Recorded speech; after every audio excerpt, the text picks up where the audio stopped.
what do you mean when you say that the heart has an intellect and the intellect has a heart? Oh yeah, I mean first of all, the intellect, the reason it's trying to figure everything out and become super, super wise is it loves the truth, and it feels if it could sort through phenomena, it could get to really deep, exciting truth or cool inventions or help humanity or whatever. So it's all heart related. Yeah. Yes. So the intellect has a big heart. Otherwise, it would never worry for us. Right. Yeah. I mean, if it didn't have a heart, it would have its feet up and it going, you're on your own, kid. Good luck. Totally. Call me if you need me. Right. It has a big heart. And the Mm. heart is so wise. All the wisdom of the omniverse is within the heart. It's actually within every cell of the body, too. That wisdom. Yeah.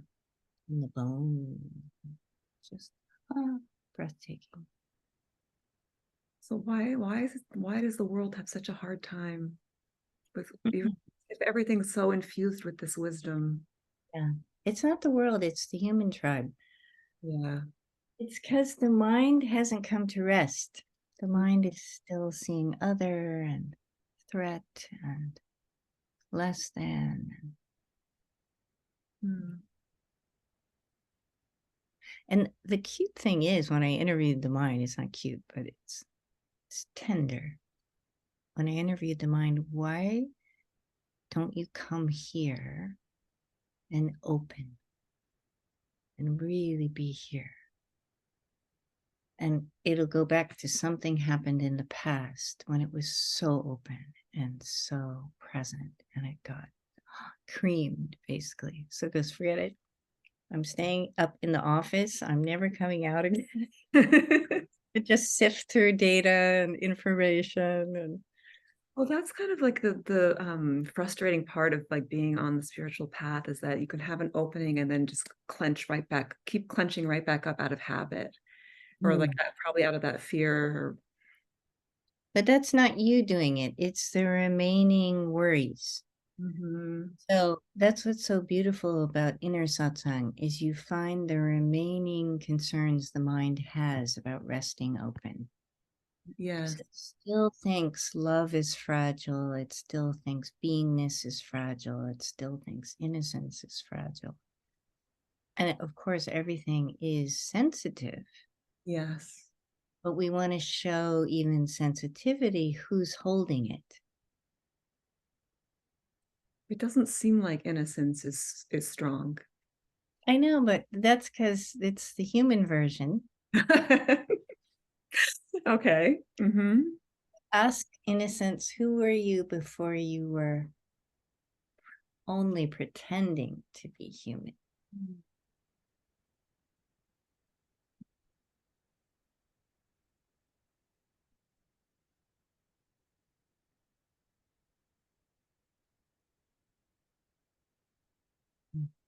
Mhm. There's no answer. Yeah. And to that which is not saying anything, it's silent. Let me feel your strength, Mm.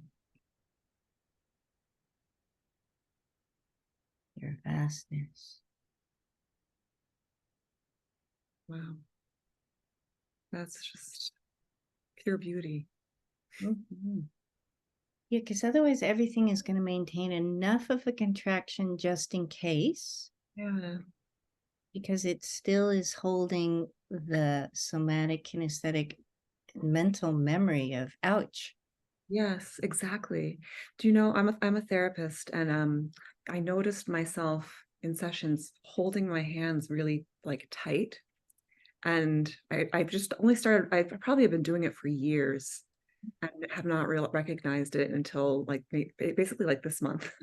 And and then and then when I try and relax my hands, I can feel like there's like this tension of it's the vulnerability kind of like this fear that I'm going to be too vulnerable. So And that's love too. there's nothing wrong with that, because human forms didn't get the gifts like trees got. Trees have bark, Mm. and animals have big teeth and claws and amazing hearing. I mean, the human form is super Yeah, undefended. So then the defenses have to be tension, which is kind of adorable because it doesn't work. don't work at all. Like holding my hands like this doesn't do anything. Like literally. But But it's like, I don't know, it's so adorable because everything gets back, everything gets through the tension. So everything is still felt by receptivity behind any shield. exactly. And so is it a goal, or is it like better to let go of those defenses? Because they're not really doing anything except for taking up energy.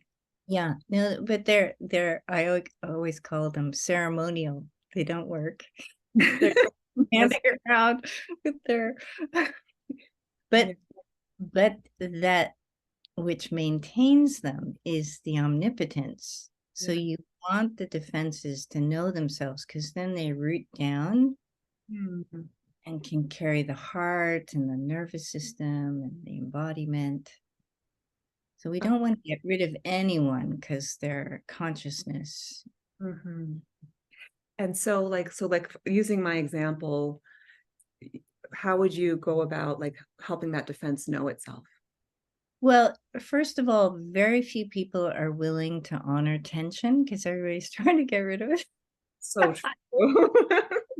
So one day I was actually at a friend's satsang. I was in the back of the room and I was noticing some remaining tension in my body, and I got curious about it. And I like doing the, and who are you? Yeah. Assuming you are not your function tension. And it revealed itself as a deep rooted relaxation. Mm. And I almost fell off my chair in the back of the room laughing, because that which I was trying to get rid of, tension to get to Mm. natural relaxation, was actually relaxation. What? How does that work? Well, to maintain, I mean, for most of us, like in my belly for a good 30, 40 years, there was this tightness in my belly. Now, human strength can't do that, even in the shoulders or in the neck, or even to maintain a contracted mind. Mm. So then I got curious. Wow, if it's not a human strength, where are you getting that strength? And it kind of winked at me, Oh, opened. you're blowing my mind right now. Because just every time you say that it's not human, there's something that kind of releases. That's it. Because if it's human, then the idea in the head is, I am doing that, and it's a mistake, and it's my mistake. So here we have something that's already tight tension that's protecting openness. And then on top of it is like, oh man, uh-oh, I blew it. So it's layered. It's like Chinese lacquer. Mm. But if we go, oh, good job, then something starts waking up inside and laughing and going, oh, I don't need to do that, do I? No. So so do these realizations keep going on? Like, do the tensions and contractions keep going on as long as we have a form? Well, it will draw awareness's attention to anything that's still, in our subculture identified, Mhm. or worried, we could say, but still worried. Some part in the body is going, oh, yes, great. I'm eternal. Yes, I'm the 5 elements. I know my true nature. Da, da, da, da. I was never born, blah, blah. But I'm sorry, somebody has to hold down the fort, so there could be just one little thing back here going, That's nice. Everybody else can root and rest and open, but I'm sorry. Well, like You know, what about the fear of death, which seems like kind of biological? hmm yeah, but if you, I mean, I always like to go to the essence because Mm, the fear of death we could write, lots of books about and interview all the different cultures and original peoples about it. And they would have totally different views. But if I honor the essence, which is healthy, natural caution, mm, then it feels honored as opposed to, okay, I have to work on this. exactly. But it's a beautiful, any form Mm, will be gifted with, as soon as it gets older and less reckless, it'll be gifted with a little extra awareness and caution. mm. And we go, oh, thank you, thank you. It's such a paradigm shift. Mhm. It's like it's not just how you deal with things one by one. It's how you frame the whole system. Well, once again, instead of form and function, we're looking at essence Yeah. or in the service. Yeah. Fear of death, the service is saying, could you please be alert? But I think underlying that there has to be trust that life is good, that life is compassionate. Well, now there's a whole nother trap Uh-oh. because if I have to trust Yeah. my mind and the body and the heart, everybody will have to run deep inquiring studies on trust. That's true. And basically it'll come up with mm-mm, mm-mm, no way. Yeah, you're right. That kind of feels impossible, actually. Yeah. But if we say, if I look behind trust and mistrust, Mm. and just be curious about, wow, maybe there's something bigger and simpler and less effort. Mm. Mm. Yeah. And that's just being, That's right? it. Yeah. Yeah. And then if we went into a little classroom with kindergartners or and said, okay, guys, we we really got to work on trust. They basically have a contraction. All the kindergartners, they go, more homework. We don't want homework. We just want to make art or what we're doing, Well, build things. it just brings me back to what you said about effort at the beginning. Like, I think that there's like such a Protestant work ethic kind of a thing where it's like even like understanding life has to be kind of like this task and we have to like work hard and all of that, you know? We have to get somewhere. We have Yeah. to be successful. Yeah. And meanwhile, the tree is going, relax. The sky is going to relax. The water is going, just flow, just be curious. Yeah. Mm. Mm.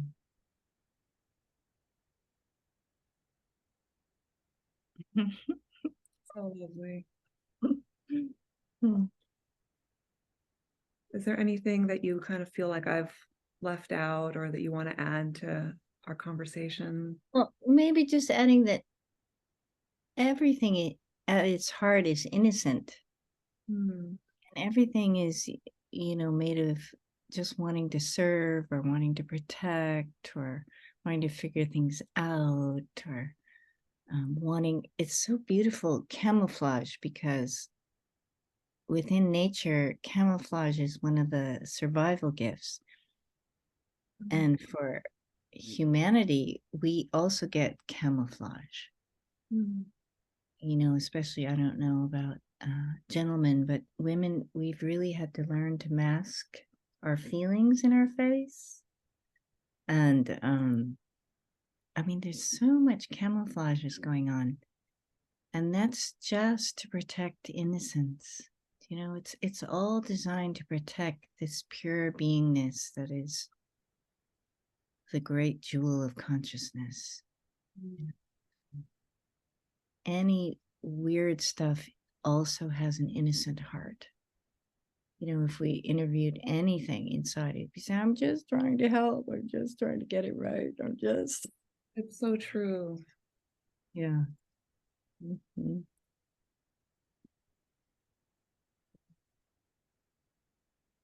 And all the emotions and sensations and everything is just swirling around or veiling or camouflaging just this bright, shiny, radiant presence, you know. Yeah. Probably until it knows its strength. Mm. Mhm. And then it can go out and play again.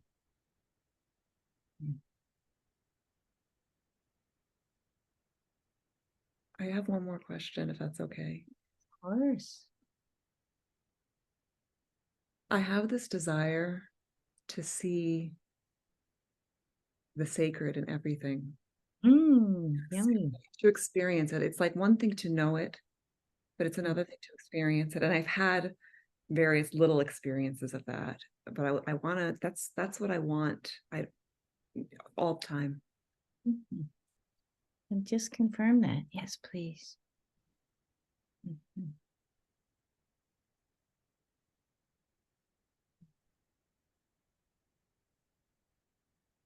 And that's the great treasure hunt.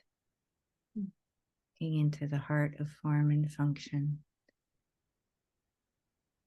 A little bit past the appearances and aversions or sweet. Mhm. Everywhere you look. Mhm. And it's fun, it reveals itself because once I was in a satsang with another friend and I was looking at my shawl. Awareness was just drawn to the shawl that was draped across its lap. And all of a sudden, the shawl revealed its luminous presence because up until then, I could see it in nature and in people, you know, but I hadn't seen it in a so called object. And then there was that play for a while, like softening the gaze enough or bowing and going into whatever it is. Beautiful. It was so much fun. So never a dull moment for curiosity. That's really true. Yeah. Mm. Mhm. Thank you so much, Pamela. Oh, thank you. That was so much fun to be together. So lovely. And you've been so generous with taking your time to answer these questions. So really appreciate it. Pleasure. My pleasure. And just bowing to everyone who listens or tunes in eventually. Yeah, just know you're already that. It's no big deal. Everybody is, but it's kind of fun to explore role play and then get tired of it and then rest. Yes, exactly. Yeah. Yeah. Good. Okay, thanks, Pamela. Okay, thank you.